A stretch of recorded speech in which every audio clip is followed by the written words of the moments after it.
straight into this explainer, and we're starting right in the thick of it. Picture this. The year is 1881. A ship called the Ellen Austin sets off from Liverpool, heading straight for New York. But as they enter the Sargasso Sea region of the Atlantic, the wind just dies. A thick fog rolls in. Through the haze, Captain A. Griffin spots a completely abandoned vessel just drifting aimlessly. Suspecting pirates, he investigates, but he finds all the valuable cargo completely untouched. There are no bodies, no signs of a struggle. It's literally as if the crew simply vanished into thin air. So Griffin puts a prize crew of his own most experienced men on the abandoned ship to sail it back. But then a violent storm hits. When the fog clears, that second ship is gone. Days later, they find it again, drifting, totally empty. Griffin's prize crew has inexplicably vanished. He tries one more time with the new crew, and this time the ship and the men disappear forever. So what is actually happening out there? Where do these ships and planes really go, and why do they vanish without a single trace? Welcome to today's explainer, where we're going to examine the evidence behind the world's most infamous stretch of water. We'll be looking at centuries of chilling lore right alongside modern scientific data to ask the ultimate question. Are these terrifying incidents just the result of unpredictable, violent nature, or is there something happening out there that is far beyond our understanding? Section 1. The legend begins. To really grasp this, you have to understand the sheer massive scale we're talking about here. This defined geographical boundary covers roughly 500,000 unbelievable number of incidents here, and because of the unbelievable number of incidents here, it's historically picked up some pretty dark nicknames. The Limbo of the Triangle, and the Isle of Devils, the Twilight Zone, the Limbo of the Lost, and of course, the historical dread surrounding this region actually goes all the way back to 1492. Even Christopher Columbus, while searching for a new world, recorded absolute chaos in his diary when he passed through this area. He wrote that his compass needles began spinning madly. He wrote that his compass needles began spinning madly, totally throwing his sense of direction out of the window. Pitch-black horizon. He reported seeing mysterious lights on the pitch-black horizon, drag his ships down, traps of seaweed, perhaps most terrifyingly, a giant ball of fire crashing straight from the sky into the depths of the sea. Straight from the sky into the depths of the sea. Vanished without a trace. Section 2. As time went on, a continuous, horrifying narrative of vanishing ships and crews really began to build. We start with Columbus back in 1492, and then jump to Columbus back in 1492, when a French ship named the Rosalie was found completely devoid of humans. The Rosalie was found completely devoid of humans. The only living creatures left on board were a canary and a cage, the only living creatures left on board were a canary and a cage, a cat, and a few chickens. Then we have our Ellen Austin ghost ship incident in 1881. Then we have our Ellen Austin ghost ship incident in 1881. Really dark turn in the 20th century with the United States military, in the 20th century, specifically in the United States military. Specifically in the years 1918 A crucial turning point for the 1945. legend is the sheer scale of the tragedy. That is the number of people who vanished forever in March 1918. That is the number of people who vanished when the U.S. forever Navy's in March USS 1918. Cyclops disappeared. When the U.S. Navy's This wasn't USS some tiny Cyclops fishing boat. disappeared. This was a flagship This wasn't vessel, some tiny a fishing massive boat. military This was a powerhouse flagship vessel carrying a massive 10,800 tons of powerhouse, manganese, carrying and it disappeared without a 10,800 single tons of distress manganese. call. And it disappeared without a single 90 straight days across every corner of the Atlantic, and found across every corner of the Atlantic. This terrified the public absolutely because it proved essentially that nobody was safe. Because it proved and the military losses certainly didn't stop at the water surface. And the military losses certainly didn't stop at the water surface. That's a staggering number of square miles the U.S. Navy searched in 1945. On December 5th of that year, 5 TBM Avenger torpedo bombers, 5 TBM Avenger torpedo bombers, flew out of Florida with 14 crew members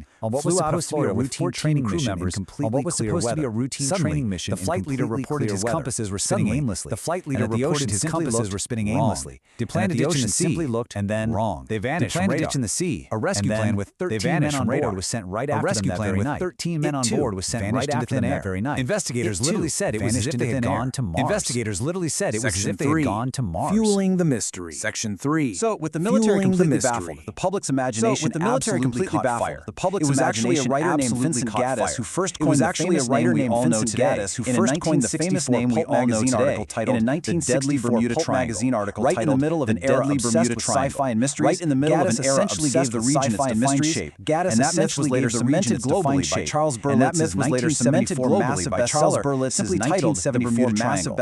It sold millions of copies and made the legend a total household name. It sold millions of copies and made the legend a total household name. Adding intense fuel to the fire during this era was a pilot named Bruce Gurnon. In 1970, Gurnon claimed he was flying toward Florida when he flew right into a strange cloud that formed into it. He said his electronic instruments and compass began spinning wildly, and his radio completely died. But here is the craziest part. When he finally emerged from the fog, he was already over Miami. He inexplicably arrived in 45 minutes instead of the usual 90. Based on his plane's maximum speed of 180 miles per hour, covering that distance in that amount of time was mathematically impossible. Section 4: Monsters, Aliens, and Atlantis.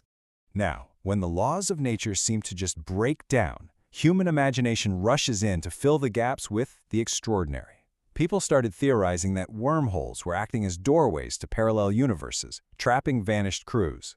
Others blamed gigantic, centuries-old sea monsters swallowing ships whole. And of course, you've got your secret alien bases, with UFOs abducting humans to study our technology. Then there's the Atlantis theory, specifically that the underwater stone structures known as the Bimini Road are actually ruins of Atlantis, and their ancient energy crystals are firing electromagnetic beams that fry navigation systems. Some folks even believe it's an Area 51-style classified government black site, and that the U.S. deliberately vanishes ships to hide its experiments.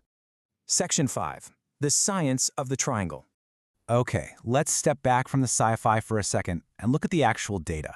In 1975, a writer named Larry Kush decided to really dig into this. He went through the actual weather records, the old newspaper clippings, and the official logbooks, and he basically completely debunked the myth. He proved that many of the so-called missing ships were never even inside the triangle to begin with. In other cases, he found that crucial information about massive severe storms was deliberately ignored by authors just to make the mystery seem far deeper and spookier than it actually was. From a scientific standpoint, a major explanation for these navigational failures is something called the agonic line phenomenon. You see, the Earth has a geographic north, which is what your maps show, but it also has a magnetic north, which is where your compass actually points. Navigators always have to calculate the difference to stay on course. But in certain parts of the Bermuda Triangle, these two norths perfectly align. This is the agonic line. In earlier centuries, navigating sailors didn't fully understand this phenomenon. They trusted the compass directly, horribly miscalculated their routes, and essentially just drifted off course into incredibly dangerous waters. There's also a perfectly logical mechanical explanation for how ships could disappear without leaving any debris behind: methane gas. Scientists suggest there are massive deposits of methane buried beneath the seabed. If this gas erupts, kind of like an underwater volcano, billions of tiny bubbles suddenly flood the water. This drastically reduces the water's density. Suddenly, the water literally cannot physically support the immense weight of a ship anymore. The vessel sinks straight down instantly, almost like it's falling into a pit, leaving absolutely no trace. Furthermore, we have hard, recent data to look at. Satellite imagery from 2016 revealed these strange, hexagonal clouds hovering over the region. Meteorologists describe these formations as terrifying air bombs. When these clouds break apart, they blast 170-mile-per-hour winds straight downward onto the ocean's surface. That creates an extreme force that can easily destabilize large ships, generate rogue waves over 100 feet high, and completely getting caught in an air bomb tailwind perfectly explains how pilot Bruce Gernon managed to complete his flight in an impossibly short 45 minutes. Section 6: A Global Phenomenon. Here is the really crucial point to take away.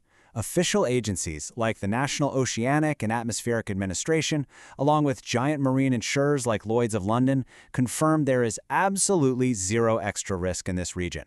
When you actually account for the massive volume of traffic that passes through there, the accident rate is completely normal. Insurers don't even charge an extra premium for ships crossing the Bermuda Triangle. And the U.S. Coast Guard, they don't even officially recognize it as a mysterious hazard zone. The truth is, this isn't even unique to Bermuda. Similar zones of totally unpredictable ocean currents and weather exist globally.